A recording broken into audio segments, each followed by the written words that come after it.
paraphraser ce que disait Clint Eastwood, qui fait partie des cinéastes le mieux en lien, je pense, au point de vue de cette construction image et musique, et pas que jazz, mais quand même avec un lien spécial avec le jazz et les musiques improvisées.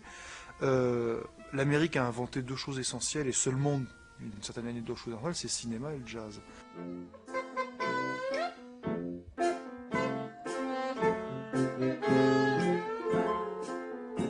Les films muets étaient accompagnés par des pianistes qui généralement avaient une culture très vaste musicale. Ça allait de la polka, les mazurkas, toutes les musiques qu'on pouvait apparaître à l'écran. Il fallait pouvoir jouer sur un film historique, sur un film en costume, sur des films érotiques, enfin, toutes sortes de choses. Évidemment, en ce cas-là, on improvise.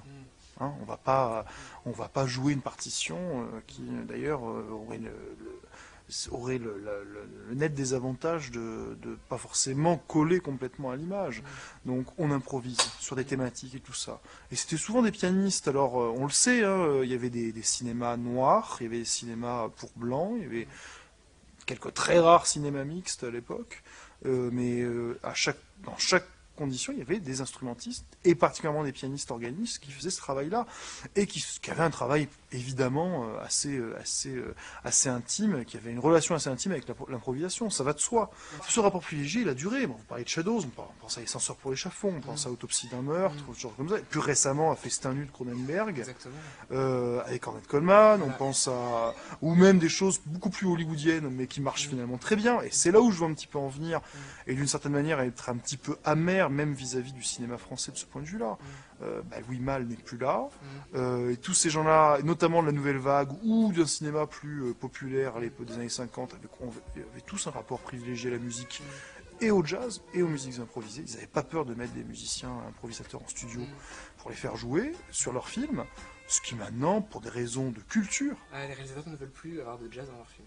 Ils ne veulent plus, à mon avis, pour des raisons de fantasme. Ouais. Oui, ça va gâcher mon film, et puis bon, c'est pas des musiciens sérieux.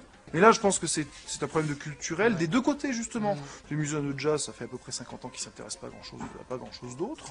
Et les cinéastes, qui se targuent des cinéastes d'auteur, particulièrement, ont finalement une vision de la musique dans le cinéma, d'une part, et du jazz et de l'improvisation dans le cinéma, extrêmement superficielle et anecdotique. Le pire des cas, c'est le réalisateur qui ne connaît pas la musique, mais qui croit la connaître. Ou le réalisateur trop mélomane, qui est au milieu d'un extrait complètement foutu en l'air de Richard Strauss, parce que c'est joli, et un autre des Noces de Figaro de Mozart, et un petit coup de Charlie Parker parce qu'il aime bien ça et tout ça, et vous demande d'écrire une musique qui ressemble à ça. Ça arrive tout le temps. Le cas de figure encore plus horrible sont les cas des films commerciaux. Enfin, films commerciaux, pubs, institutionnels, tout ça.